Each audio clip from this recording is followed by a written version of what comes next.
Bismillahirrahmanirrahim. Assalamualaikum warahmatullahi wabarakatuh. Waalaikumsalam warahmatullahi wabarakatuh. Innal hamdalillah nahmaduhu wa nasta'inuhu wa nastaghfiruh wa na'udzu billahi min shururi anfusina wa min sayyiati a'malina. Man yahdihillahu fahuwal muhtad wa man yudlil falan tajida lahu waliyyan mursyida. Asyhadu an la ilaha illallah wahdahu la syarika lahu wa asyhadu anna Muhammadan 'abduhu wa rasuluhu. الذي بلغ الرسالة وأدى الأمانة ونصر الأمة وجاهد في الله حق جهاده اللهم صل وسلم وكرم وبارك على أشرف الأنبياء والمرسلين شفيعنا ومولانا وقدوتنا وإمامنا محمد وعلى آله وصحبه ومن اتبعهم بإحسان إلى يوم الدين أما بعد. Jamaah yang bukan Allah, Alhamdulillah, syukurillah, kita kembali dipertemukan oleh Allah dalam sebuah majlis yang Allah turunkan rahmatnya, dan mudah-mudahan di Ramadan di hari yang ke-25 mudah-mudahan Allah Subhanahu wa taala terus istiqamahkan kita dan mengakhiri Ramadan dengan sukses.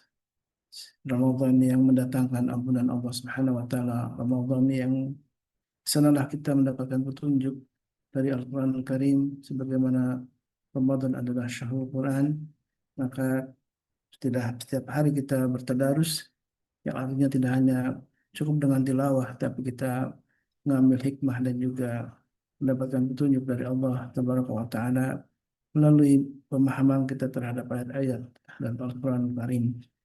Salawat dan salam tentu senantiasa kita mohon kepada Allah untuk tercurah kepada Nabi kita baginda Rasulullah alaihi wassalam, juga untuk keluarga beliau dan para sahabatnya, dan mudah-mudahan kita termasuk umatnya yang kelak akan mendapatkan syafaat dari beliau, dan tentu berjumpa dengan beliau menjadi satu kenikmatan yang paling agung, sebuah kebahagiaan yang tidak mungkin terlukiskan.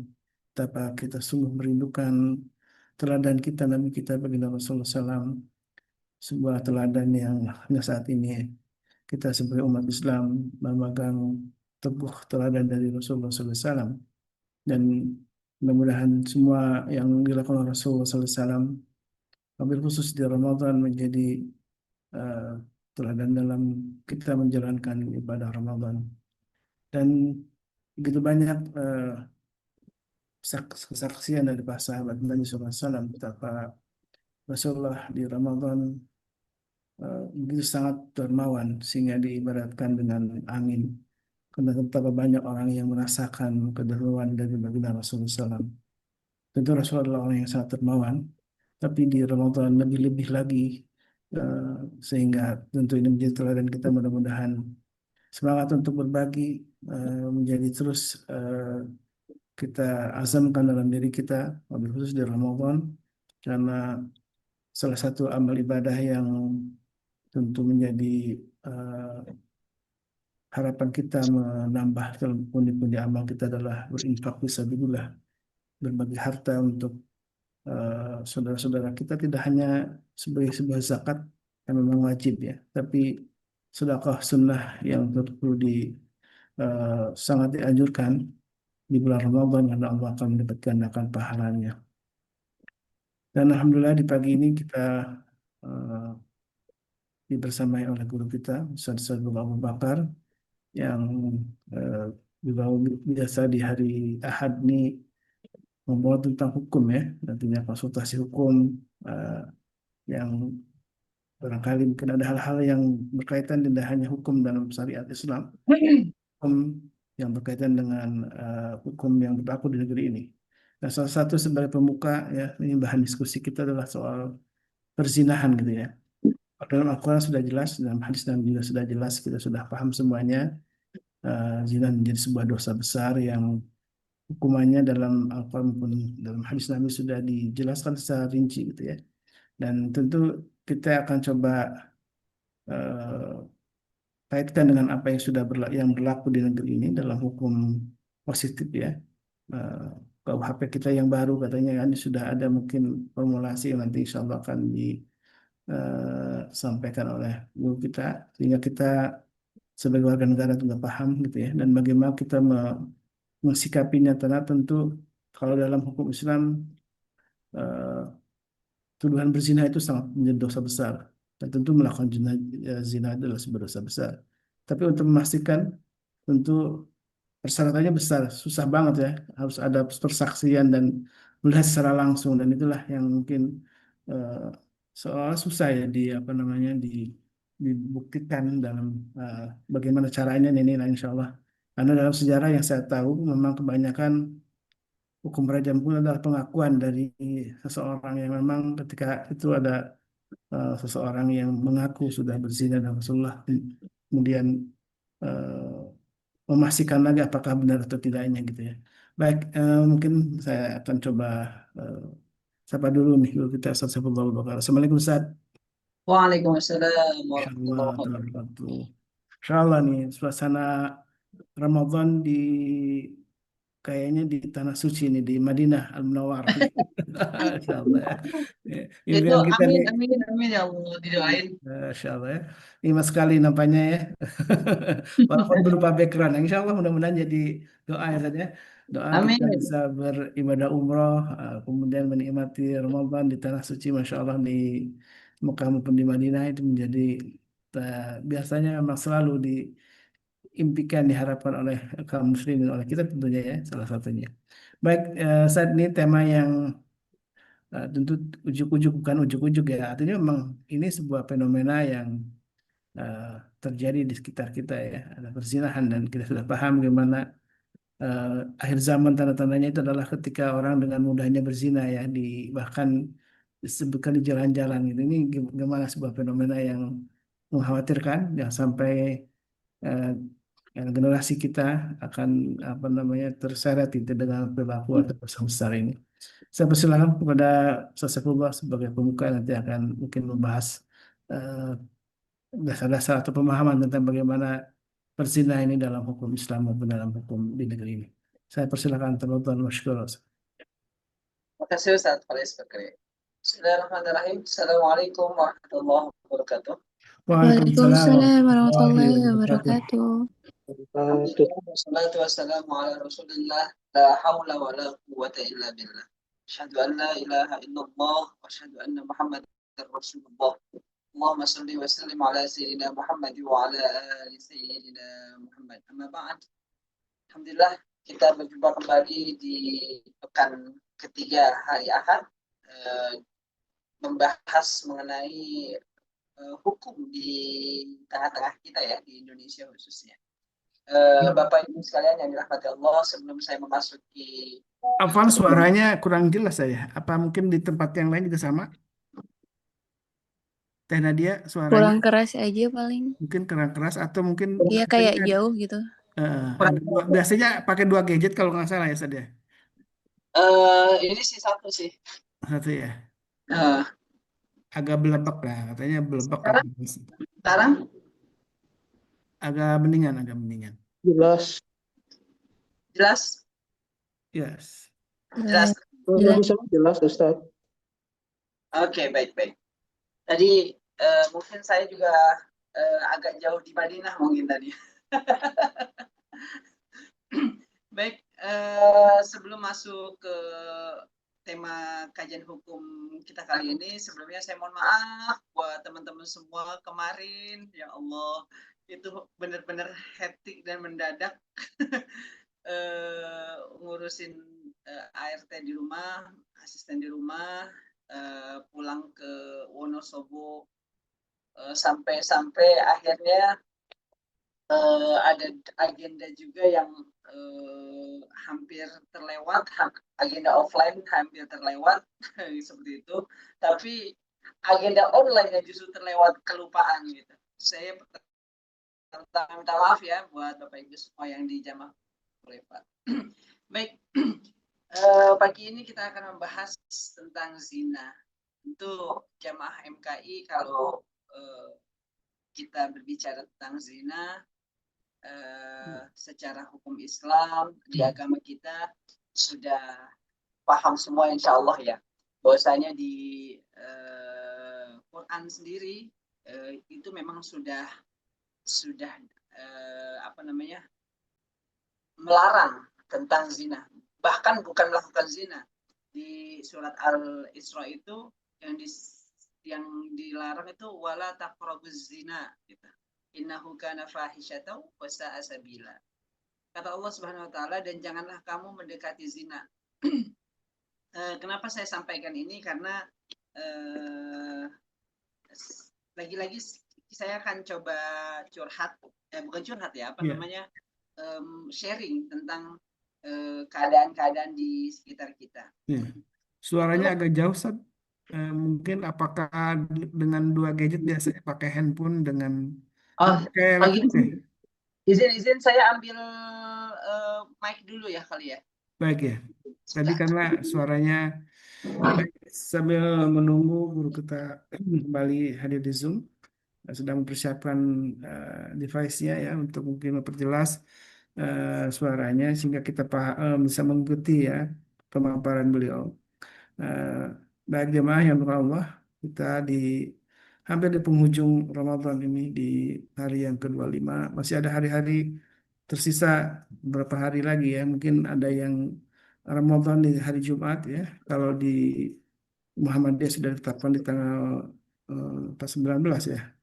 Di hari Jumat sudah ditetapkan untuk yang berpuasa di hari Rabu ya, mengikuti kalender global Muhammadiyah. Sedangkan di pemerintah akan kita nunggu uh, Ru'yatul Hilal, biasanya sidang isbat ditentukan di hari Kamis malam ya. Kamis menjelang malam akan ada ru'yah biasanya di berbagai titik, dan itu untuk memantau apakah sudah ada hilal. Dan ketika memang tidak nampak, biasanya ada ikmal atau penyempurnaan hari menjadi 30 hari kita berpuasa.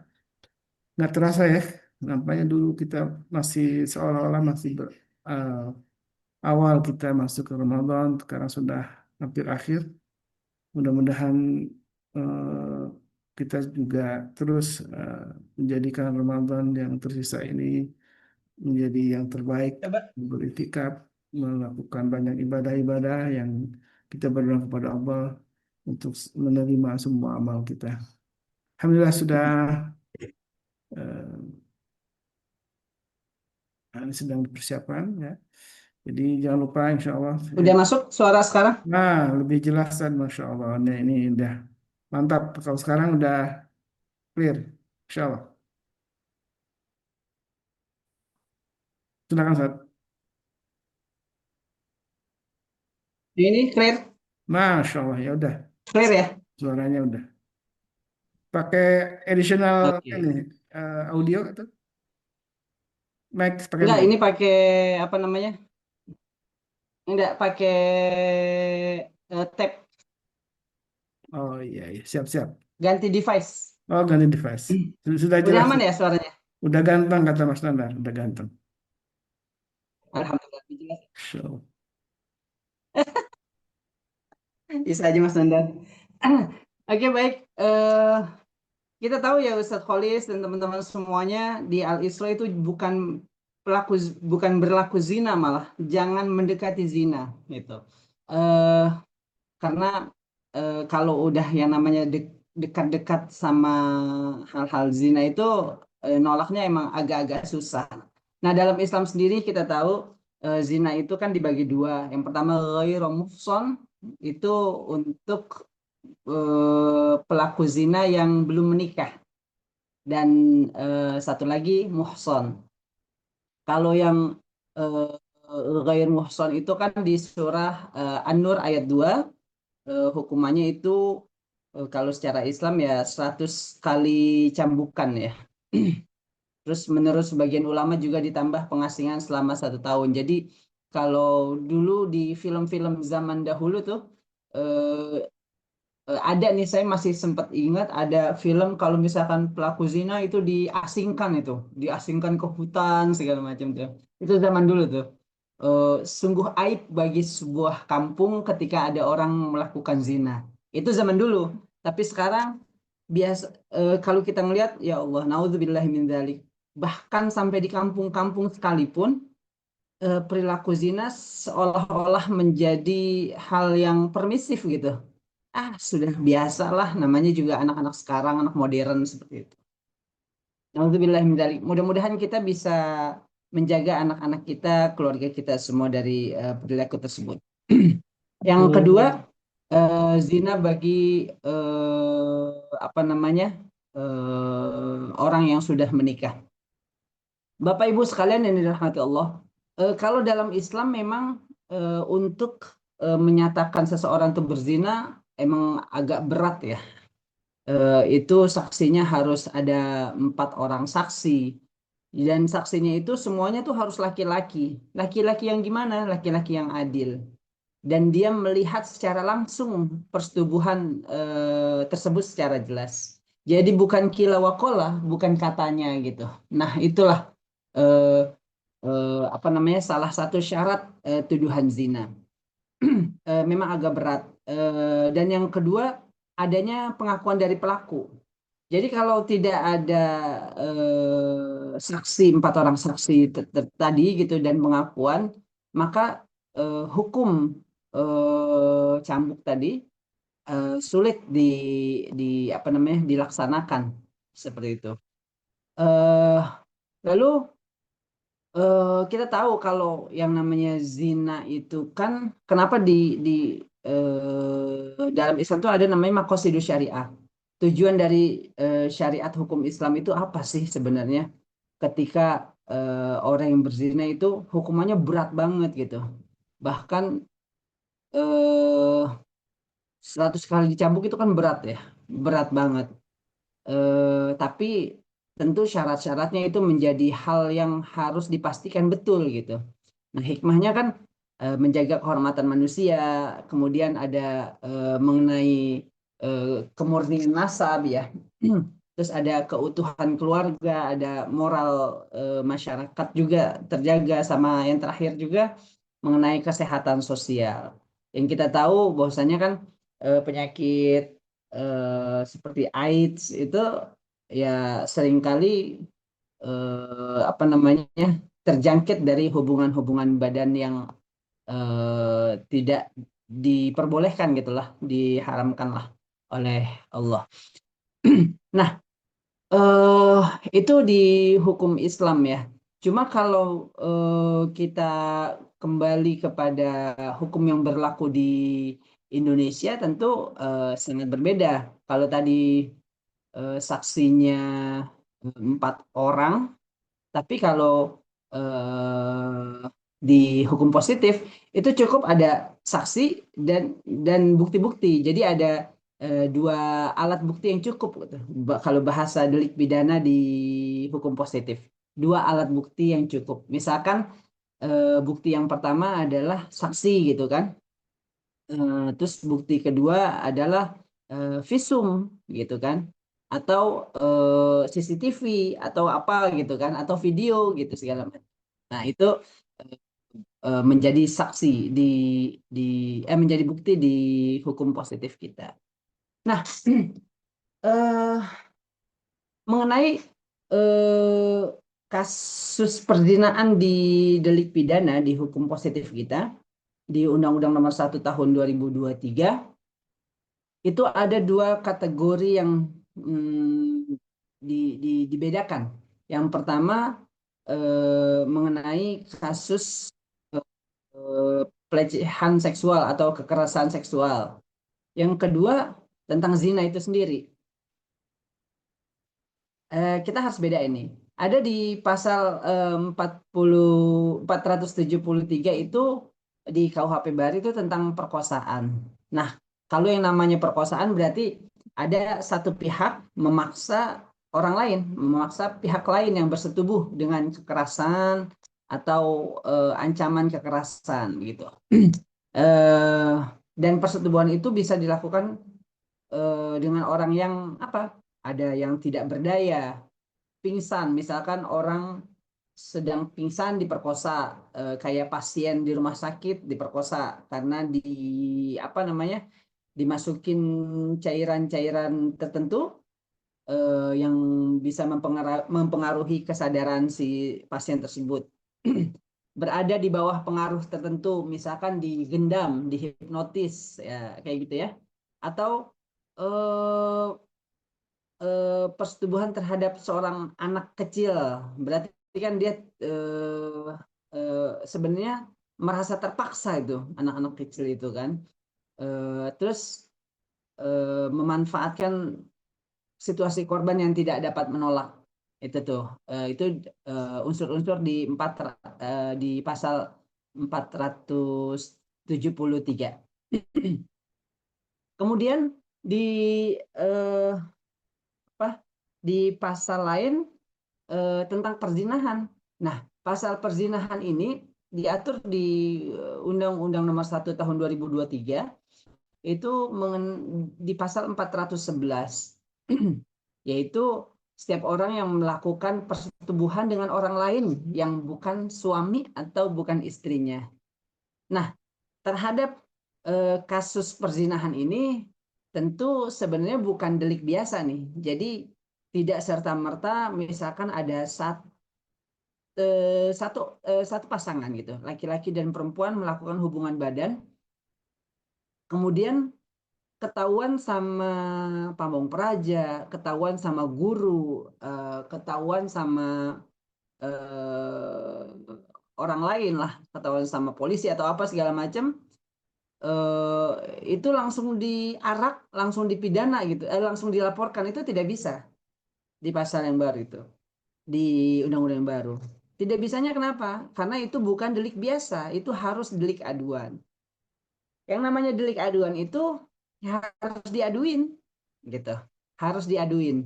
Siapa yang mengadu? Kalau misalkan ya, yang melakukan perzinahan itu salah satunya sudah menikah, gitu.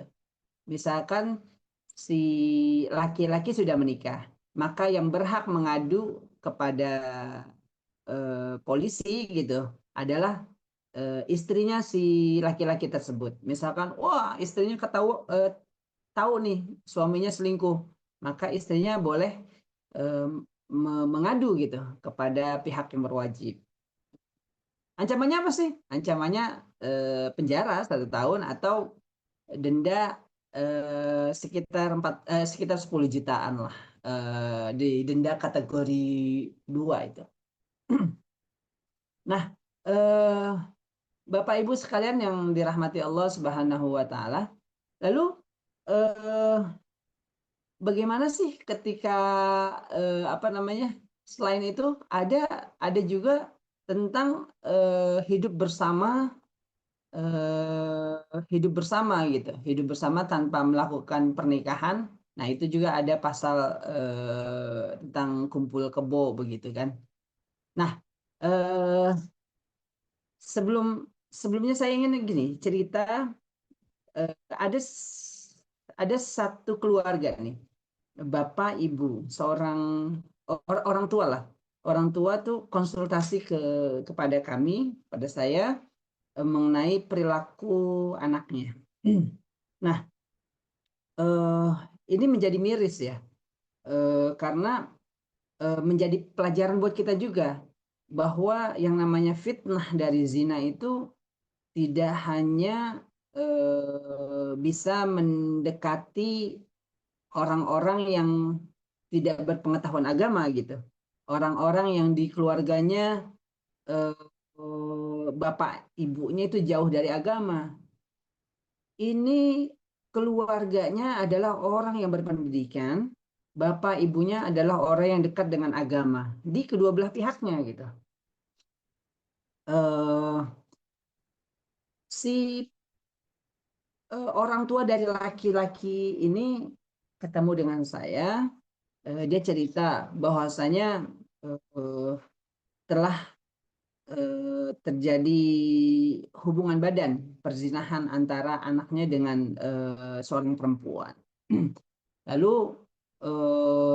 beliau bertanya bagaimana ini untuk kasus tersebut gitu, apa yang harus kami lakukan gitu kan. Sementara anaknya ini tidak mau menikah. Lalu saya bilang begini ke orang tuanya, Ibu, maaf, yang namanya manusia itu adalah manusia yang cakap hukum. Ketika dia melakukan perbuatan hukum, maka dia harus menerima akibat hukum, begitu. Ketika dia melakukan perzinahan, dia melakukan hubungan badan dengan seseorang, itu perbuatan hukum tuh. Nah, akibat hukumnya apa? Akibat hukumnya adalah ya mau nggak mau dia harus bertanggung jawab. Apalagi ya eh, apa hamil atau tidak hamil ya dia harus bertanggung jawab sebenarnya. Secara agama juga ya yang nikah itu ya orang pezina dengan pezina begitu kan misalkan. Itu harus dinikahkan. Tapi orang tuanya, oh tapi kami tidak setuju menikahkan. Saya tanya, kenapa tidak setuju menikahkan? Karena si perempuan telah mengumbar aib. Mengumbar aibnya apa begitu kan? Telah apa namanya masang di status-status begitu. Nah, saya sampaikan gini, bahwasanya terkait perbuatan anak ibu itu benar akan bisa diajukan ke kepolisian, ke polisi gitu ya, ke pihak yang berwajib. Sampai kapanpun, karena memang dua-duanya telah mengakui. Bahkan anak ibu juga, ibu cerita melakukannya ya atas hal yang sadar gitu. Dan katanya cinta sama cinta. Seperti itu. Eh, Cerita ini saya tidak menyebutkan nama, tidak menyebutkan lokasi dari mana. Yang pasti eh, dua-duanya itu berada di lingkungan yang agamis, dua-duanya eh, keluarganya agamis, dan keduanya juga sekolah di kampus yang agamis gitu. Tapi ternyata syaitan yang bekerja di situ, syaitan yang komandannya mungkin ya, akhirnya mereka terjerumus juga lah ke dalam praktek zina dan sampai akhirnya eh, hamil gitu si perempuannya. Nah, kalau sudah hamil, kemudian dia menikah gitu kan, secara baik secara apa namanya hukum positif kita kan pasti akan di di apa namanya dicatatkan orang tuanya ya bapaknya itu gitu. Tapi sebetulnya kalau dalam hukum Islam ya binnya itu tetap ke ibunya gitu. Makanya hati-hati nih pada orang-orang yang melakukan zina ketika kemudian dia menikah dan ternyata anak yang ada di dalam kandungannya adalah perempuan, maka bapaknya jangan sampai kemudian menjadi wali nikah untuk anaknya. Seperti itu. Eh Begitu Ustadz Kholis tentang praktek zina dan apa namanya implikasinya terhadap orang yang melakukan zina tersebut. Dan ini menjadi pelajaran buat kita semua sebenarnya. Ya, mungkin bisa dibuka apa namanya dialog pada teman-teman semua, Bapak Ibu semua terkait perkara zina ini. Terima kasih. Baik, Alhamdulillah. Jazakallah khairan. Dan ini menjadi kewaspadaan kita ya sebagai orang tua karena memang ini perilaku yang makin menyeramkan nih sebenarnya ya. Apa namanya? Tadi mendekati zina ini kan sudah jadi perilaku yang kayaknya lumrah nih saja. Sekarang kita menyaksikan mendekatinya ini ya.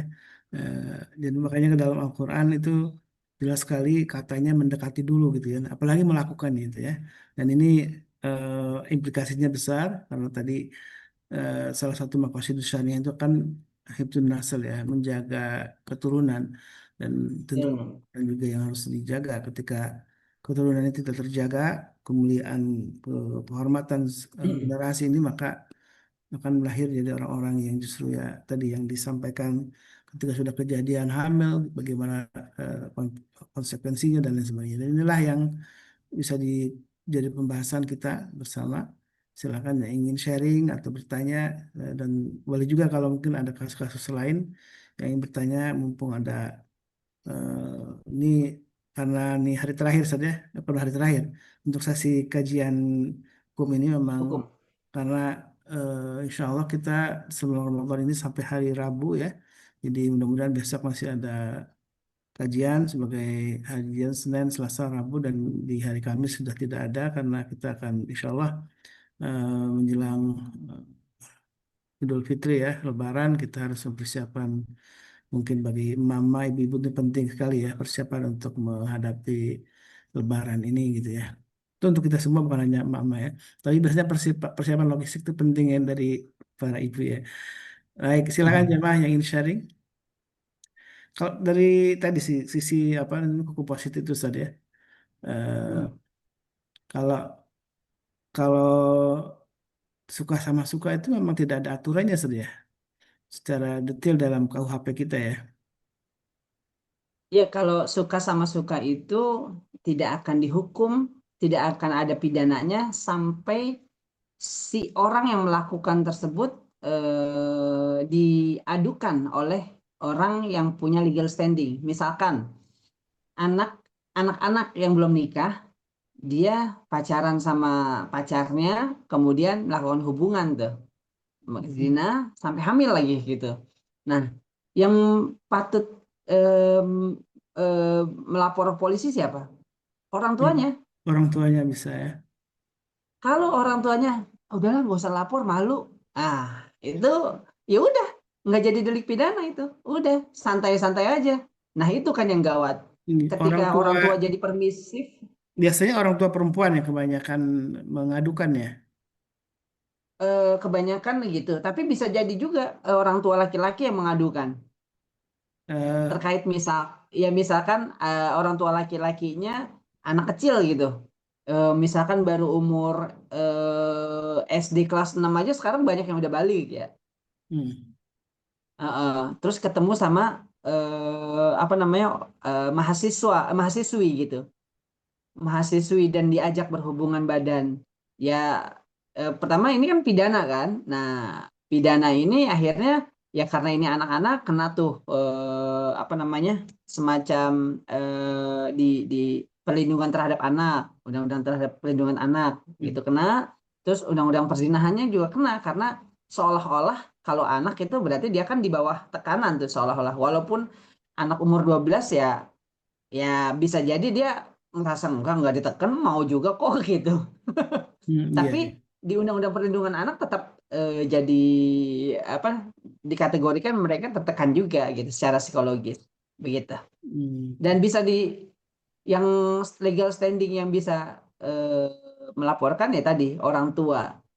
Kalau orang lain tidak bisa itu, Ustaz. Misalkan guru hmm, nih, guru di sekolah nggak bisa itu. iya, orang Kalau tua ya. selama iya selama orang tuanya nggak ngelaporin ya udah. Tapi kan itu jadi presiden buruk ya.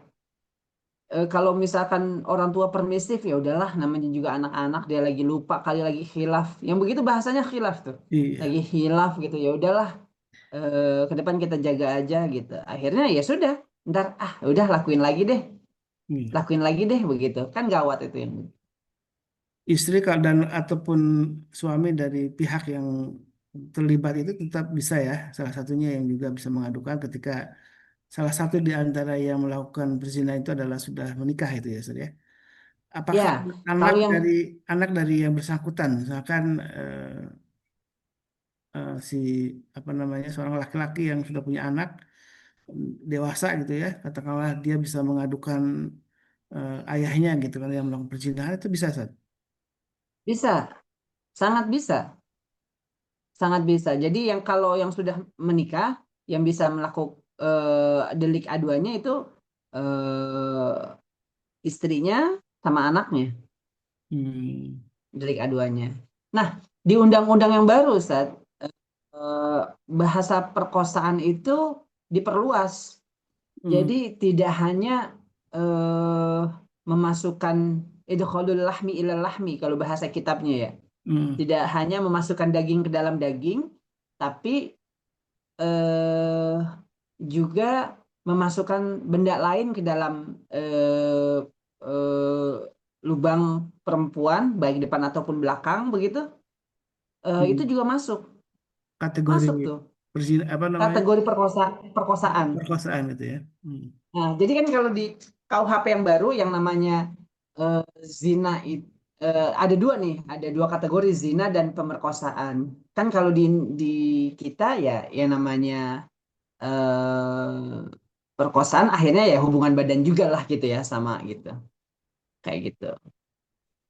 Baik, Begitu Ustaz. baik. Eh, Silakan jamaah yang ingin sharing, mungkin Teh Nadia sebagai orang hukum juga sama nih. Ini ada komentar juga dari Teh Nadia nih. Ya, Ya mungkin pacaran ini yang memang jadi jalan ya, terbukanya itu fitnah besar itu yaitu adalah tadi perzinahan ya. Ketika orang tua memberi kebebasan terhadap anak-anaknya untuk berhubungan, berpacaran, kemudian mereka berduaan untuk menikmati malam mingguan misalkan itu ya. Dan itulah salah satu menjadi pintu-pintu fitnah itu terjadi dan eh, nah ini berbahayanya memang ketika terjadi suatu kehamilan itu saja punya anak kalau dalam hukum Islam kan jelas si ayah itu tidak bisa si ayah biologis gitu ya secara hukum tidak bisa menjadi wali gitu kan ya ketika anak perempuan yang lahir itu kemudian ingin menikah lagi sudah besar gitu kan itu sudah jelas tidak menjadi ahli waris juga saya iya, jadi ahli waris juga tentu sering kejadiannya menjadi apa ketika orang tua melakukan hal tersebut ya masa lalu gitu kan ingin bertobat tapi kan sudah kejadian di uh, suka suka apa namanya ketakutan ketika menceritakan kisah kelam masa lalunya itu ke anak-anaknya. Ini apa solusinya yang terbaik saat ketika itu terjadi ketika si anak perempuan itu ingin menikah gitu ya. Apakah harus ceritakan kisah kelam masa lalu ataukah apa yang terbaik gitu ya pendekatan eh, dari berbagai sisi gitu ya baik secara hukum maupun mungkin apa ya psikologis gitu ya Sir, ya. ya. Eh, pertama gini, kalau terkait masalah seksologi memang hal yang paling penting kita dekati masalah itu adalah masalah psikologi anak tersebut gitu ya. Eh, jadi penting buat kita nih ayah bunda untuk mengetahui bagaimana sih cara berbicara kepada anak kita. Kemudian ketika sudah terjadi bagaimana cara mengatasinya. Nah, cara berbicara itu tentu kita yang bukan di bidangnya kita harus belajar, harus sharing juga kepada orang yang memang pakar psikologi gitu. Eh, saya pernah nanganin kasus di Sukabumi tentang pelecehan seksual dan ketika itu eh, saya bareng dengan pemerhati anak dan juga pemerhati psikologi anak gitu, Ustaz Khalid. Jadi memang secara hukum ada saya, kemudian bagaimana penanganannya itu ada pemerhati anak dan psikologi anaknya itu tetap terjaga gitu. Nah, lalu gimana terkait ketika misalkan ada eh, orang-orang atau keluarga, naudzubillah min dzalik ya, yang kedapatan anaknya sebenarnya adalah anak dari zina begitu. Lalu bagaimana nanti ketika menikahkan menikahkan anaknya tersebut, apa yang harus dibicarakan gitu? Memang kalau di secara jumhur memang tidak boleh nih Ustaz. Ada mazhab Maliki, mazhab Syafi'i sama mazhab Hambali itu memang tidak boleh orang tua menjadi eh, orang tua si ayah tadi ya, tidak boleh menjadi wali nikah dari anak perempuan anak perempuannya. Namun di mazhab Hanafi meskipun secara nasab itu binnya tetap kepada ibu, tapi ada pendapat di mazhab Hanafi bahwasanya ayah biologis itu bisa menikahi menikahi menjadi wali dari anaknya jika perempuan itu tidak punya wali lain gitu. Eh, Hmm. yang yang yang yang tidak ada wali penuh lah gitu ya. Kayak misalkan ke kakak perempuannya segala atau adik perempuannya adik adik kakak laki-lakinya atau adik laki-lakinya begitu. Nah, itu yang menjadi dasar si di mazhab Hanafi itu boleh. Tapi di untuk amannya kita ya tetap pakai mas jumhur lah, supaya apa namanya, pernikahan itu secara jumhur itu ya biar bisa sah gitu, pernikahannya dipakai oleh wali hakim seperti itu. Nah, untuk berbicara nanti tentunya eh, bisa bisa bisa jadi gini, eh, tidak tidak harus berterus terang, bisa jadi begitu Ustaz Khalis. Saya Hmm. juga khawatir nih ketika berterus terang di situ bisa menimbulkan masalah, kan gawat juga nih. Misalkan, nah maaf, eh, Bapak tidak bisa menikahkan kamu, tidak bisa menjadi wali nikah kamu, eh, apa namanya? Karena dulu kamu adalah lahir, ketika lahir sebetulnya cuma jarak 3 bulan gitu ya. Artinya kamu tahu kan, berarti papa sama mama dulu telah berzina begitu. Nah, jangan, kalau mau kayak gitu kan ngeri juga nih. Khawatirnya dia jadi terbakar gitu emosinya, dan kok begini begitu, kok ternyata ayah saya begitu. Begitu kan? Bisa jadi di saat itu justru menutup aib itu lebih penting. Bagaimana caranya? Bisa jadi begini, orang tua laki-laki bilang begini, Ustaz Kholis. Nah, besok yang jadi wali ini ya, kakak kamu aja atau adik kamu aja atau paman kamu saja begitu. Atau kakek kamu saja, karena papa masih deg-degan begitu, misalkan kayak gitu. Deg-degan, Hmm. bahasanya begitu aja, deg-degan gitu. Eh, papa masih apa namanya? eh, Takut papa tidak bisa mengakatkan segala macam itu, mendingan nanti papa wakilin aja ya, papa dampingin kamu begitu. Seperti itu, Ustaz Walis. Iya. Ngeri juga kan?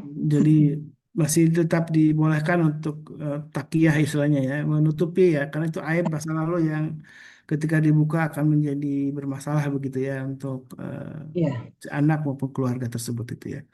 Jadi begitu iya. solusinya. Tapi apakah ketika kan biasanya suka begitu saya ketika sudah hamil, kemudian biasanya terjadilah pernikahan gitu ya. Status anak itu tetap menjadi anak di luar nikah secara agama maupun hukum negara. Di negara sih pasti bin bapaknya. Di negara pasti bin bapaknya. Hmm. Tapi, nah, inilah pentingnya ayah bunda itu belajar, sebenarnya belajar fikih, ya Ustaz. Supaya dia tahu apa yang dia lakukan waktu itu kan pasti salah. Tapi salahnya itu jangan berkelanjutan gitu. Hmm. Zina itu kan udah salah nih. Punya anak yang ketika dia nikah, terus 3 bulan lahir, nah itu kan berarti zina dulu tuh, hamil. Jangan sampai salahnya itu berkelanjutan, ketika dia menikahkan anak perempuannya itu dia terusin begitu kan. Dia jadi wali nikahnya dengan Hmm. PD-nya gitu. Nah, itu pentingnya orang tua belajar agama gitu, Ustaz Kalis. Dan yang menarik, yang penting juga menjadi catatan, dan anak itu ketika dalam satu rumah sebenarnya tidak bukan mahram lagi saja ketika anak di luar nikah ya. Iya, Bukan eh mahram itu berarti kan sebenarnya eh, dalam hal batasan aurat, kemudian bahkan saya baca sebenarnya ketika walaupun itu ayah biologis, ketika anak itu tidak di luar pernikahan yang sah, si ayah itu masih dibolehkan untuk menikahi anaknya ya gitu ya. Karena itu bukan iya, anak iya. kandungnya, itu secara hukum ya. Secara hukum Islam. Iya, Tapi artinya kalau hukum positif tetap tidak bisa. iya, iya. Secara hukumnya sebenarnya itu bukan mahram itu. Itu yang ternyata bisa jadi fitnah kan ketika dalam satu rumah, kemudian beda kalau mahram kan, kalau mahram dan ini tentu Ya. akan sangat berlipat-lipat itu dosanya. Makanya disebutkan eh, apa fahisyah ya, wasa apa namanya? eh, dosa yang besar ya. Satu wasabil. Eh, Karena tadi Nah, akan terus berlipat ketika anak itu lahir kemudian besar dalam satu rumah, padahal itu bukan mahramnya gitu ya. Eh, Nah itulah yang menjadi permasalahan yang tentu Jadi berlipat-lipat dosanya ketika memang tidak tahu bagaimana syariat ini eh, menjelaskan tentang persoalan ini. Kalau Ya, pengalaman dari Ustaz nih ketika mendampingi ya mengadvokasi beberapa kasus tentang hal seperti ini apa gimana Ustaz yang banyak muncul terjadi Ustaz? yang terbaru kemarin itu, jadi awalnya si orang tua laki-laki ini mencari pembenaran, mencari dukungan lah. Saya selaku calon kuasa hukum lah ya, bahwasanya ini anak saya kan masih kuliah begitu, masih belum bisa menafkahi. Saya khawatir Ustadz katanya. Eh, saya juga bingung ini konsultasi hukum Islam apa hukum apa nih? Kok konsultasi tapi manggilnya Ustadz gitu. Saya khawatir Ustadz, anak saya nanti kalau nikah malah tidak bisa apa namanya memimpin, mendidik istrinya begitu. Dia minta bagaimana caranya supaya anaknya itu tidak tidak jadi nikah dan bisa terbebas dari pidana begitu, peluang pidana. Nah, saya sampaikan apa adanya waktu itu, Ustaz Khalis.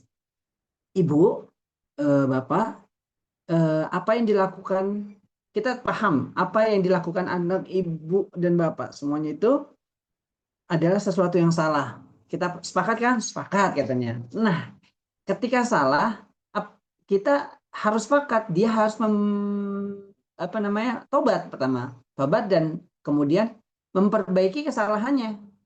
Iya sepakat. Nah, oke. Kalau dia udah tobat dan kemudian sepakat memperbaiki kesalahannya, jalan paling pas adalah untuk menikahi perempuan yang telah dihamili gitu, yang telah berhubungan badan dengan dia, terlepas terlepas dari masa lalu perempuan tersebut telah berhubungan badan dengan laki-laki lain banyak begitu, tapi ketika berhubungan badan dengan anak ibu terus kemudian hamil, ya anak bapak ibu ya harus bertanggung jawab terhadap apa yang dia lakukan. Tidak boleh lari, karena ketika lari ya sampai kapanpun orang tua dari si perempuan ini bisa melaporkan dan anak ibu, bapak ibu semuanya bisa diadukan ke polisi dan bisa dipenjara kalau terbukti seperti itu. Begitu Ustaz Kholis. Jadi saya juga tidak mau kemudian membela seseorang yang melakukan zina dan saya mencari alasan-alasan supaya kemudian terbebas dari apa yang dia lakukan. Seperti itu, Ustaz Solis.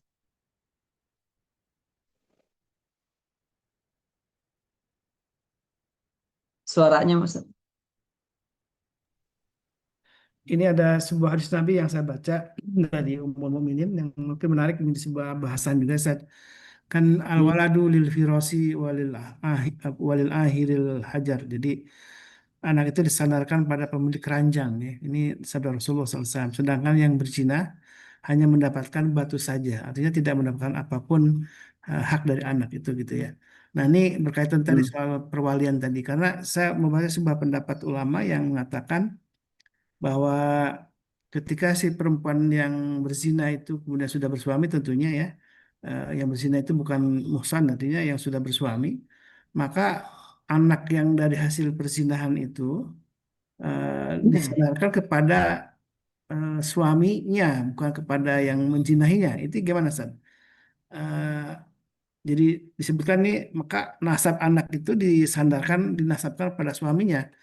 Padahal walaupun anak itu adalah hasil hubungan dengan laki-laki lain, itu gimana Sad? Mungkin bisa dapat penjelasan.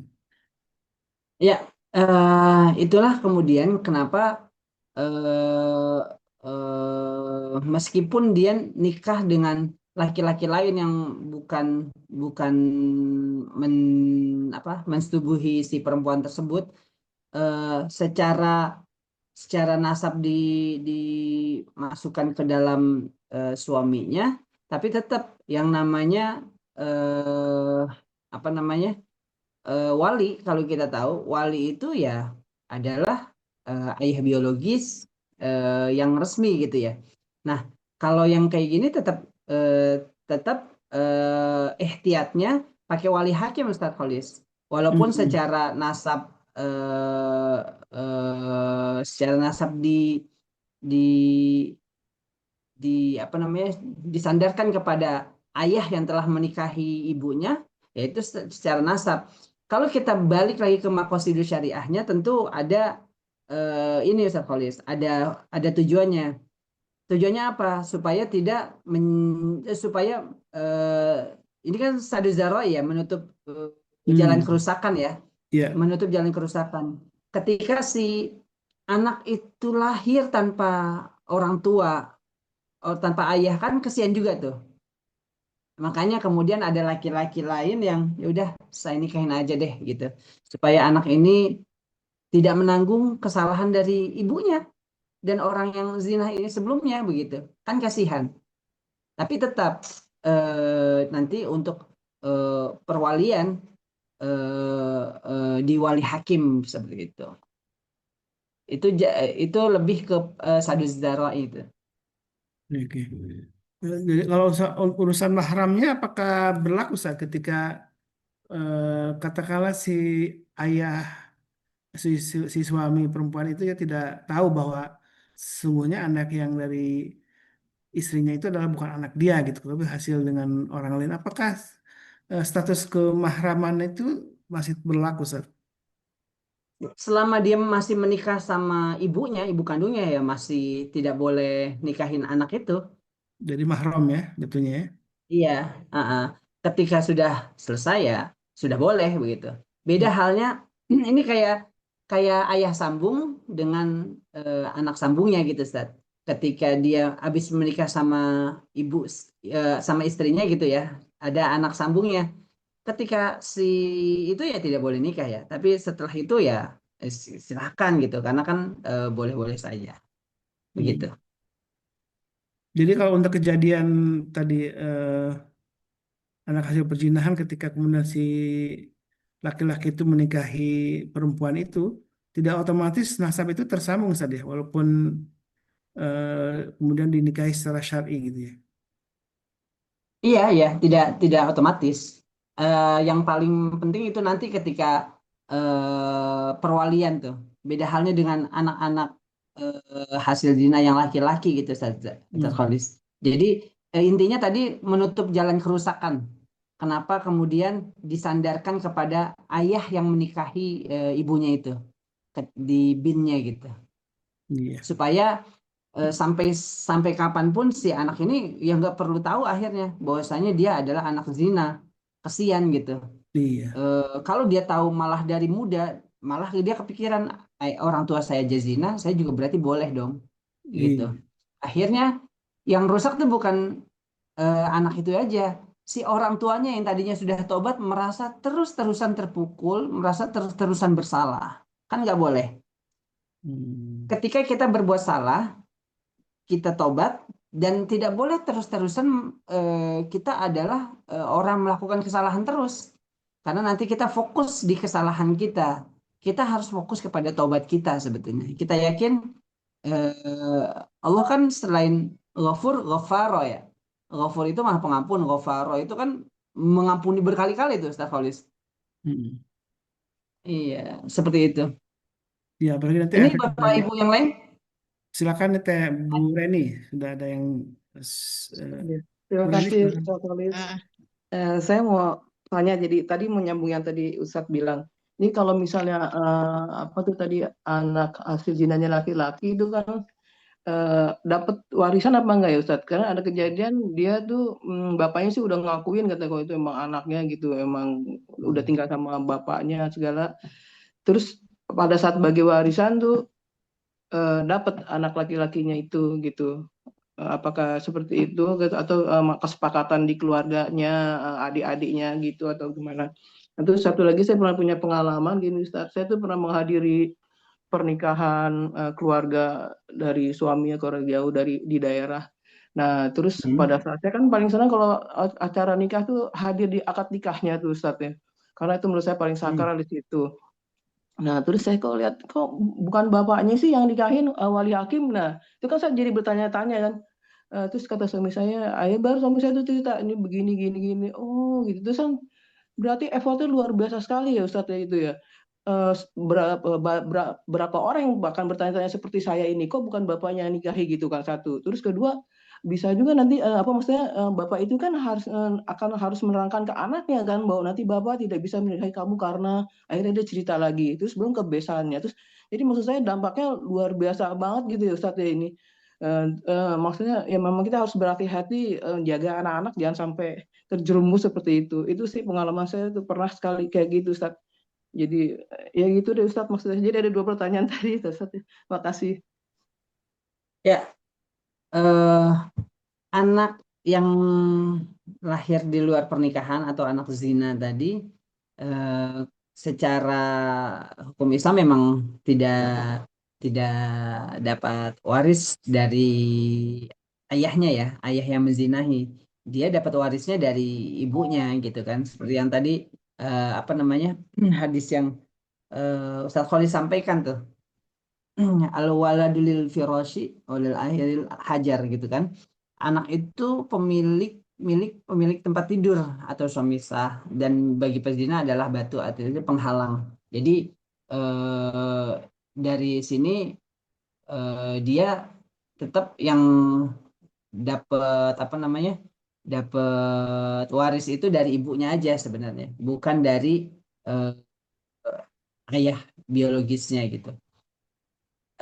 Dari ayah yang tadi menikahi juga tidak ada, karena secara eh, nasal gitu ya, secara darah itu tidak ada hubungannya seperti itu. Itu yang pertama.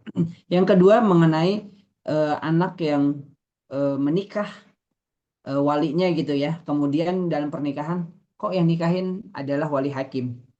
Jadi begini Bapak Ibu sekalian, eh ini pelajaran buat kita semua. Eh, Pertama, yang namanya aib itu harus ditutup. Aib kita misalkan punya istri, kita harus menutup aib istri kita di depan orang banyak, di dimanapun itu kita harus tutup. Istri harus menutup aib suaminya. Anak harus menutup aib bapaknya, ibunya, dan bapak ibunya harus menutup aib anaknya. Seperti itu. Itu kuncinya pertama. Nah, kemudian eh, pelajaran dari hal tersebut apa? Artinya eh, ketika kita menutup aib siapapun itu, menutup aib saudara kita, ketika kita menutup aib saudara-saudara kita, apalagi orang keluarga kita ya, saudara-saudara kita lah, ataupun saudara sedarah ataupun saudara seiman, itu kan udah dijamin tuh, maka Allah akan tutup aibnya di akhirat nanti, kan gitu ya Ustaz Khalis. Iya. Nah, ketika ada kejadian di pernikahan lah, kok nikahnya pakai wali hakim, kenapa bukan pakai bapaknya gitu, begitu ya. Jadi begini, eh si si orang ayahnya ini bisa sebelum nikah dia menyampaikan ke anaknya bahwasanya yang tadi suatu saat nanti eh bukan jauh-jauh hari ya, tapi udah mau nikahin aja. Jangan diceritain Bu, anaknya. Kamu tuh anak zina ya gitu. Kalau bahasa bahasa di kampung saya nih di Pondok Gede nih, namanya anak anjing bahasanya ya, agak kasar sedikit. Dia kan anak anjing gitu, artinya anak yang yang dilahirkan dari proses yang haram lah, bahasanya begitu, agak kasar. Tapi bukan berarti anaknya itu haram, kan begitu. Nah, karena itulah kita harus nutup tuh. Yang tadi kaidahnya kan selain saling zaro itu hukumnya ada kaidah darul mafasid muqaddamun ala jalbil masalih. Meninggalkan mafsadat itu lebih utama daripada ngomong-ngomongin tentang manfaatnya apa sih nanti gitu. Jadi jangan sampai ketika kita cerita, jangan dicerita-ceritain juga sih Bu Nini ke orang-orang. Harusnya kita tutup sih sebenarnya. Dan cukup tahu di kita aja. Kenapa ada orang pakai wali hakim? Ya biar mereka orang keluarga tersebut yang mengurus kepada orang-orang yang paham agama gitu. Dia cerita ke orang paham agama satu aja, udah cukup, nggak usah nyebar kemana-mana. Dan itulah pentingnya si ahli agama juga tidak boleh kemudian, oh iya dia minta saya jadi wali hakim gitu. Eh, karena bapaknya itu tidak berhak menjadi wali karena dulu menikahnya sudah hamil begitu. Nah, si ahli agama ini, pemuka agama, tokoh agama nggak boleh juga nyebarin tuh orang Hmm. yang dipercaya tapi khianat kan jadinya. Hati-hati tuh. Begitu, Bu. Insya Allah sih nggak dinyebarin Hmm, Ustaz, cuman pas lihat kok bukan bapaknya itu kan jadi pertanyaan, sebenarnya bapaknya ada di situ gitu loh. Itu jadi betul, betul, betul. karena saya sendiri bertanya-tanya gitu. Terus kata suami saya baru Iya, iya, cerita itu begini, oh ya udah saya jadi ya udah iya, gitu aja. iya, iya. Jadi maksudnya Alhamdulillah, dampaknya luar alhamdulillah. biasa ya. Dampaknya betul luar biasa banget, Bu. Makanya kan ini kita bisa bisa hal tersebut jadi ini, Bu, jadi patokan buat kita, keluarga kita, bahwasanya tanpa menyebut nama, tanpa menyebut lokasi begitu, bilang ke anak-anak kita, nak, yang namanya zina itu wah ngeri banget. Ibu pernah hadirin akad nikah seseorang yang ya Allah, kesian kesian sih sebetulnya. Ada seorang anak perempuan, ada bapaknya, bapak kandungnya, tapi bapak kandungnya tidak bisa menikahi anaknya karena memang anaknya itu eh, lahir ya karena hasil zina begitu. Nah, Hmm. itu menjadi pelajaran buat kita, keluarga, ke anak-anak kita, bisa kita sampaikan. Jangan sampai hal tersebut kejadian gitu. Karena apa? Dampaknya akan luar biasa. Orang-orang bisa bertanya-tanya begitu. Seperti itu. Makasih Bu sharingnya. Mudah-mudahan keluarga kita terjaga Bu. Amin ya Rabbal Alamin. Tidak hanya tidak boleh menikahkan itu kan soal warisannya. Mungkin ketika menikahkan dengan banyak alasan tadi bisa disiasati tadi ya. Tadi ada alasan, waduh saya agak grogi ketika menikahkan anak perempuan saya, jadi saya minta wali hakim. Nah, tapi ketika dalam urusan eh, apa namanya Waris. ini mau tidak mau harus akan akhirnya terbuka juga saat ketika kok saya tidak kan protes tuh, "So, saya tidak menerima waris nih gitu kan. Ini tentu yang orang yang paham agama mestinya tetap akan mendudukkan syariat itu kan ya, bahwa dia tidak mendapatkan waris tapi mungkin bisa disiasati dengan dapat hibah gitu saja. Ya, ya.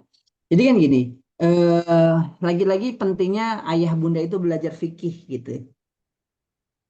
eh, Waris itu adalah jalan terakhir untuk pembagian harta sebetulnya. Yang pertama, si orang tua ketika misalkan masih hidup, Ustadz Kholis, Hmm. masih hidup dan dia memiliki banyak harta dan untuk menjaga itu semua selama hidupnya, kemudian mereka sudah menghibahkan masing-masing, tak, tak, tak, Hmm. segala macam. Lalu setelah itu, nak, ini harta papa semuanya sudah papa berikan ke kalian semua, ini bagian masing-masing. Ikhlas ya, ikhlas gitu kan. Nah, yang sebagiannya nanti silahkan yang ditinggal tentu ada, tapi kalau mau ngikutin wasiat papa gitu mama, boleh nggak ini untuk jadi nanti setelah dibagikan secara Islam gitu, kemudian kalianlah yang kemudian mendapatkan pahala itu, kalian wakafkan niatnya untuk papa mama, bisa begitu. Itu indah banget sebenarnya. Jadi di Islam itu banyak banget cara untuk menyiasati gimana nih supaya anak-anak kita tidak Tahu dan tidak rebutan harta waris. dan tidak tahu tentang masa masa lalu juga ya. Iya, tidak tahu masa lalu juga akhirnya. Dan Hmm. terjaga tuh. Kalau misalkan jangankan orang lain, adik aja nih, adik nih, jangankan orang yang tidak paham agama, yang paham agama akhirnya malah jadi eh, dibisikin setan lebih-lebih kan. Ketika misalkan adiknya paham banget agama, terus dia tahu kakaknya itu yang laki-laki misalkan. Kakaknya kebetulan laki-laki nih, adiknya perempuan, perempuan tahu agama, kakaknya laki-laki. Akhirnya, wah dia tahu kakak laki-lakinya itu nikah karena anak itu kan, eh, akhirnya dia bilang, abang itu tidak boleh dapat warisan begitu. Dalam hukum Islam begini gini gini. Wah, elah kan jadi jadi itu tuh jadi perkara lumayan tuh. Aturan dia paling banyak kan, yang laki-laki malah gak dapat sama sekali kayak gitu. Nah, itu gawat itu. Makanya bapak ibu, ayah bunda gitu yang sudah ada masa lalu kelam, ayo belajar. Gimana caranya untuk menyiasati itu biar aib tersebut bisa terus tersimpan, dan biar nanti eh, Bapak Ibu semua sambil menyimpan aibnya dan tentunya sudah taubat gitu, Allah lah yang akan kasih apa eh, ganjaran yang paling adil buat kita semua. Seperti itu, Ustaz Khalis. Baik, ini tadi Teh Nadia udah resen ya. Tapi sebelum itu ada pertanyaan dari Budian ya soal tadi eh, soal pernikahan yang menikahi wanita yang sudah hamil saja. Apakah pernikahannya tetap sah atau tidak? Ini karena ada yang mengatakan tidak sah gitu ya. Yang saya tahu mungkin di mazhab Maliki ya kalau nggak salah ya, yang menganggap tidak sah. Jadi harus lahir dulu baru kemudian dinikahi atau apakah mungkin ya ya udah karena biasanya langsung dinikahi karena untuk menutup aib saja. Pernikahannya tetap sah saja. Pernikahannya tetap sah. Hmm. Pernikahannya tetap sah selama si perempuan itu ya memang sendiri, bukan istri orang lain gitu. Nah, Selama tidak ada yang menghalangi iya. kasus-kasus menghalangi untuk menikah, maka pernikahannya tetap sah. Dan ada yang mengatakan begini, sebelum ketika masa kehamilan itu masih di usia-usia muda belum ada nyawa katakanlah begitu ya, mungkin baru 2 bulan gitu ya, baru 2 bulan kehamilan kemudian dinikahi, maka anak yang terlahir dari hubungan itu tetap dianggapnya masih bernasab kepada ayahnya. Itu apakah benar, Ustaz? Jadi begini, eh yang namanya bentuk dari kehamilan itu kan pertama akibat adanya pembuahan si sel telur bertemu dengan sperma gitu kan. Ketika sel telur bertemu dengan sperma, itu kan akibat dari adanya hubungan badan tuh. Hmm. Akibat dari adanya hubungan badan, berarti kan zina tuh. Mau dia umurnya berapa tahun, tetap itu namanya zina. Seperti itu. Jadi siapa orang tua biologisnya sebenarnya? Orang tua biologisnya yang punya sperma itu kan, ayah biologisnya. Seperti itu. Nah, ini secara keilmuan tentunya kan eh, menjadi terang sebenarnya, gampang dilacak ini siapa orang tuanya secara DNA gitu kan. Nah, secara hukum Islam juga kan untuk hifzun nasal gitu, Ustaz. Supaya Hmm. apa? Supaya jelas nih, anak ini anak siapa nanti. Jangan sampai eh, si orang tuanya yang punya sperma tadi yang kemudian tidak menikahi, nikah sama orang lain, kemudian dia orang tua itu punya anak lagi dengan yang lain. Nah, itu kan gawat banget tuh. Orang tua yang secara biologis nikah dengan perempuan lain, punya anak. Nah, ternyata nikah nih sama anak ini. Kan gawat itu. Iya kan? Nah, itu yang tadi Bu Reni bilang. Dampaknya itu luas banget ketika si laki-laki sama perempuan berzina. Katakanlah si laki-lakinya ini tidak bertanggung jawab. Akhirnya nikahlah dengan laki-laki lain, kemudian lahirlah si anak ini perempuan. Kemudian yang laki-laki yang berzina tadi nikah sama perempuan lain dan punya anak, lahirlah laki-laki. Nah, ketika menikah kan itu gawat itu, Ustaz. Hmm. Itu gawat. Itu satu darah bapaknya kan jadi incest itu. Kayak gitu. Nah, yang tadi kalau di hukum positif tetap boleh ya menikahi apa namanya apa perempuan yang hamil gitu tetap sah. Cuma kalau di Islam kan ada di mazhab Maliki, mazhab Hambali juga kan itu harus menunggu eh, melahirkan gitu ya sampai sampai jelas gitu. Cuman yang tadi khawatir nanti ada ke kerusakan atau jalan kerusakan yang lain gitu, maka di beberapa ulama juga nggak apa-apa dinikahin aja gitu langsung. Begitu Ustaz. Baik, baik. Silakan Teh Nadia. Aturun Usbin. Assalamualaikum warahmatullahi wabarakatuh. Waalaikumsalam warahmatullahi wabarakatuh. Salam. Bicara tentang efek yang sangat banyak ya tadi gitu. Saya jadi gimana kalau Ustadz bikin sosialisasi ke sekolah-sekolah Ustadz? Ini benar-benar penting buat anak sekolah zaman sekarang meskipun yang memang sekolah-sekolah Islam ya. Itu di luaran tetap aja sama orang tuanya ditanyain pacar lah itu efeknya pasti gede banget lah dari itu gitu.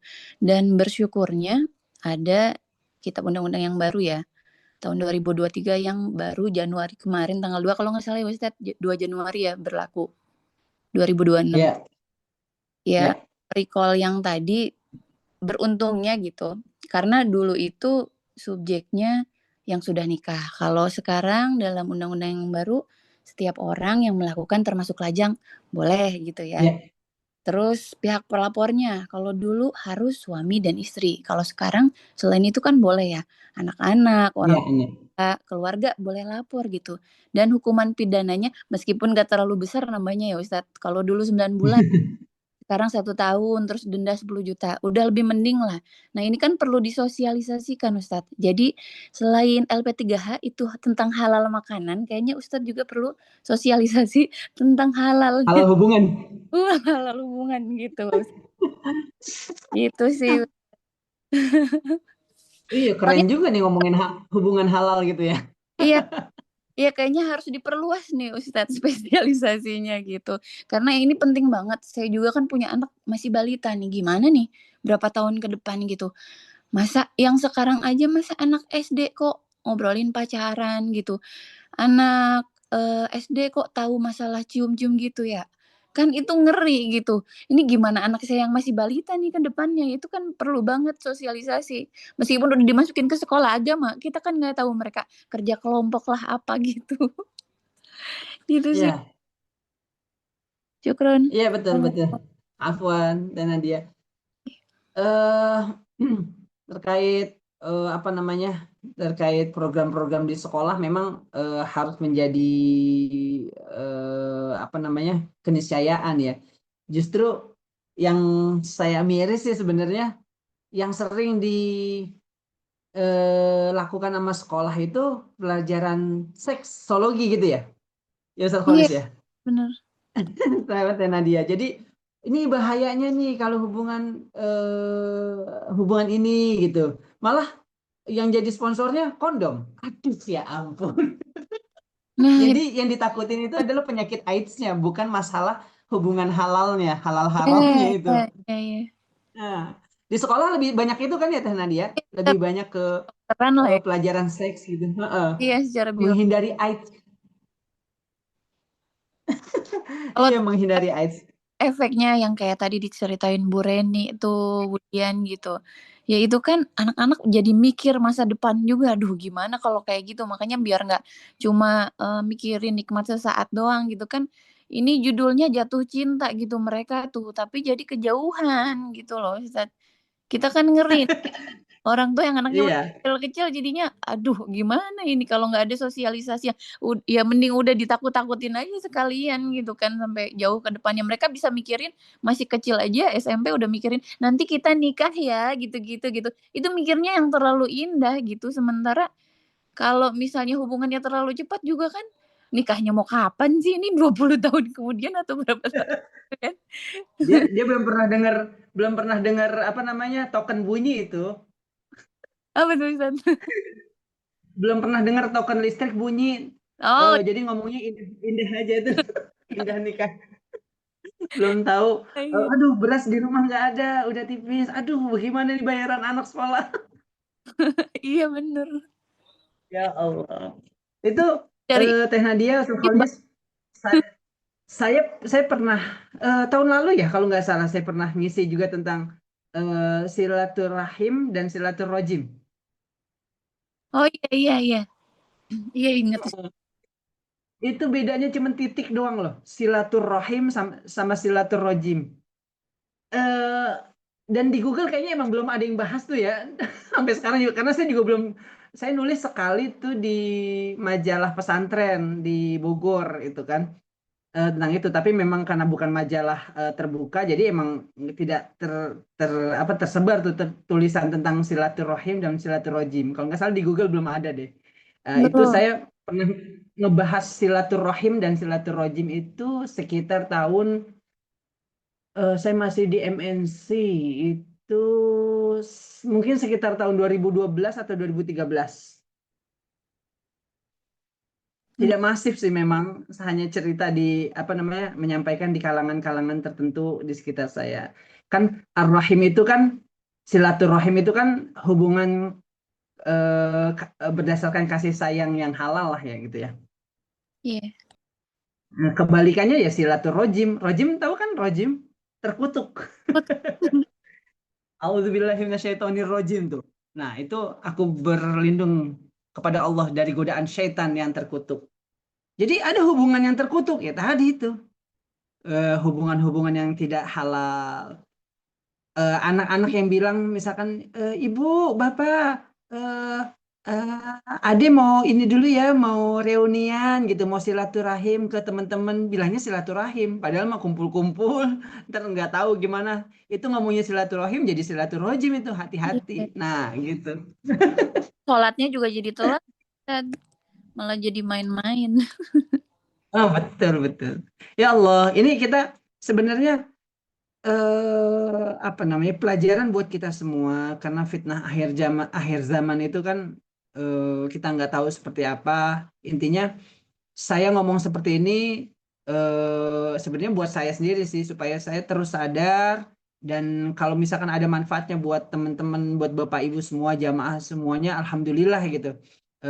Saya juga dapat, sama-sama kita sama-sama ihtiyat, hati-hati dalam hal menjaga anak-anak kita dari zina gitu kan, dan jaga kita juga sebenarnya. Ya, ada yang lain yang mau sharing? Ya, silakan masih ada waktu. Kita ini udah hampir jam 7 ternyata, Masya Allah ya. Jadi Itu mungkin Ustaz, ngobrol. Ustaz tulisannya bisa di-share kali Ustaz ya di grup. Kali aja bisa di-share ulang ke yang lain biar lebih bermanfaat gitu. Yang antara silaturahim dan silaturajim. Tulisan Ustaz. Iya, iya. Iya. Nanti saya cari filenya dulu. Mudah-mudahan di file pesantren masih ada. Udah lama banget soalnya Ibu. Laptop saya udah ganti. Laptop saya udah saya kasih ke orang yang itu. Oh iya. Itu Mas Ar, kalau ada naskah biar nanti masukin ke web juga ya, insya Allah ya. Iya. Oh iya, iya, siap-siap. Kalau kan nanti saya rewrite ya insya Allah. Biar pelajaran juga buat kita di Idul Fitri ya, yang biasanya pada kumpul-kumpul keluarga, tahu-tahu keluarga jauh kan boleh nikah tuh, kan gawat banget ya sebenarnya. Keluarga jauh kumpul, Iya. akhirnya ya Sesama akhirnya sesepupu dari kan situ. juga, ya sepupu itu kan nggak boleh salam-salaman ya, maksudnya nggak boleh bersentuhan ya. Mereka kan cipika-cipiki, malah sepupu itu, gitu. Kayak saya lihat, wah ini mesti dikasih tahu gitu. Bener Bu, bener. Iya, kalau udah kumpul Ya. disangkanya saudara ya saudara semua, padahal ada yang boleh bersentuhan, ada yang boleh enggak gitu kan Ustadz ya. Nih. Harus Banyak diajak, nonton drakor, Bu. Iya. harus diajak ngaji Sekarang semua mah nih ya, Bu sekarang Neni mah ya. deracin udah bukan drakor lagi Ustadz, sekarang deracin lagi musim. Dracin, oh yang pendek-pendek ya. Iya, Drama Cina, iya Cina. sekarang kayak gitu. Ya Allah, ya Allah. Yang apa namanya? Saya kemarin waktu di itu, Ustaz Kholis, waktu di Rakornas, itu di samping saya, ya Allah, seneng banget itu nonton nonton yang apa namanya, CEO gitu kan, ketemu sama Sama- sama karyawannya begitu ya. Iya, Lagi betul kayak gitu, Rakornas, Ustadz. Itu Rakornas. yang bikin anak-anak menghayal itu. Ya Hmm. Allah. Ketemu CEO, Padahal saya Ibu nasi. dia kan gitu. Ya, Enak banget ya. Dracin, Ya apa drama Allah. penuh micin kata Bu Sundari katanya. Drama micin. Iya, drama penuh micin. Nah, Padahal saya generasi micin loh, Ustaz Kholis. Iya. Iya. Ya Allah, saya bahkan ini Ustaz Khalis, dulu ingat betul waktu saya masih kecil ya, nggak tahu itu ya namanya nggak tahu ya. Saya kan jualan gorengan, jualan keliling kampung. Ya bikin gorengan pisang goreng itu ya pakai pewarna yang cap kodok. Saya nggak tahu kalau itu ternyata pewarna tekstil. Astagfirullah. Ya Allah. Ya karena orang-orang kampung biasa gitu biar warnanya bagus gitu. Kembang goyang juga pakai begitu tuh. Biar warnanya Iya. bagus. Rengginang juga pakai pewarna yang kecil tuh ya, cap kodok. Ternyata Iya, pas betul. ini Ustaz. Bapak saya juga begitu pakai pewarna kayak gitu. betul ya sama. Itu Nenek Buat saya itu baju, kalau bikin gorengan. pewarna buat baju tekstil ya? bukan? Iya, yang Itu bubuk warna itu kan. tekstil. Yang One bubuk pack itu, kan. Betul, one pack. betul. Iya. Iya, Tapi Masya dulu Allah. nggak ada tulisan one take-nya, Ustaz. Pokoknya tulisannya kan sablonnya kan emang kabur-kabur gitu ya. Nggak jelas banget gitu. Jadi ya kita tahu ya udah pewarna ini tukang jualannya juga jualan gitu aja udah. Sudah tahu pada tahu lah ya. Iya, Iya. karena mungkin Yang edukasi tentang makanan yang halal dan thayyiban ini belum eh, begitu ramai. Ya, alhamdulillah sekarang sudah paham tentang kita menghindari bahan-bahan pewarna sintetik ya.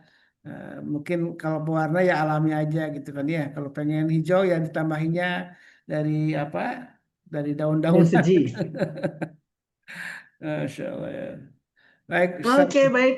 Alhamdulillah, syukurlah, jazakallah khairan. Ini diskusi yang menambah keberkahan Ramadan kita. Mudah-mudahan Allah Subhanahu wa taala jadikan kita termasuk keluarga yang terjaga ya, karena itu kita masih diingatkan dengan firman Allah Subhanahu wa taala dalam surat At-Tahrim ya, ya alladzina amanu qu anfusakum wa ahlikum nara. Wahai orang beriman, jagalah diri kalian dan juga keluarga kalian dari api neraka. Seberapapun api neraka itu yang mendekati, dia jangan sampai gitu. Makanya menjadi kewajiban kita, siapapun kita di rumah tangga ini, eh, di dalam sebuah keluarga itu punya kewajiban untuk saling mengingatkan. Kalau sepupu kita belum tadi berjilbab ya mungkin dengan upaya Tehnadia dengan caranya apa, mungkin diajak ngaji di apa namanya di program-program MKI, mudah-mudahan ada yang ikut ngaji gitu ya. Insya Allah ya, mudah-mudahan ini menjadi keberkahan untuk kita semua. Karena keberkahan artinya adalah Amin. ziyadatul khair, tambahnya kebaikan, dan kebaikan bisa dilakukan dengan cara kita sharing kajian-kajian ilmu ini kepada saudara kita, tetangga kita, dan orang-orang tersayang di antara kita. Mudah-mudahan jadi wasilah hidayah untuk kita semua. Dan tentu adalah amal jariah yang luar biasa ketika kita menjadi fasilitator kebaikan untuk orang lain.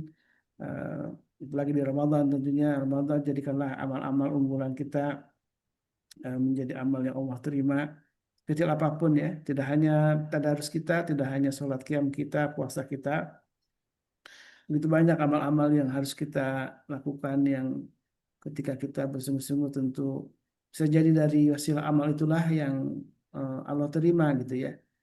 Amal itulah yang kemudian Allah ridho dengan amal-amal yang kita istiqomahkan ini. Baik, sekali lagi jazakallah khairan Ustaz Saifullah, mudah-mudahan kita bisa kembali berjumpa di bulan Syawal ya. Insya Allah ini Amin. karena kita tinggal beberapa hari lagi akan berakhir di Ramadan. Tentu ada sebuah kesedihan kita akan ditinggalkan oleh bulan yang mulia ini, bulan yang penuh berkah ini. Masih ada waktu, mari sama-sama kita manfaatkan untuk berbagi, untuk banyak kebaikan dan amal soleh. Kita tutup dengan doa kafatul majlis. Subhanakallahumma wa bihamdika. Subhanakallahumma bihamdika asyhadu an la ilaha illa Wa anta atubu astaghfiruka wa ilaik. atubu ilaik. Alhamdulillah adana wa iyyakum. Assalamualaikum warahmatullahi wabarakatuh. Waalaikumsalam warahmatullahi wabarakatuh. Waalaikumsalam warahmatullahi.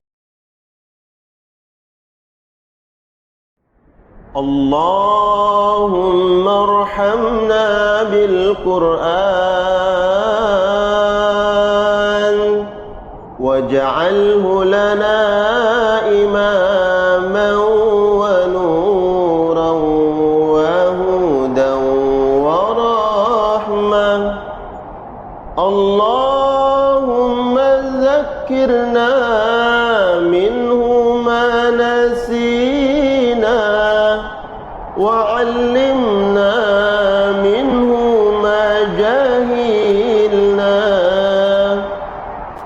وارزقنا تلاوته آناء الليل وأطراف النهار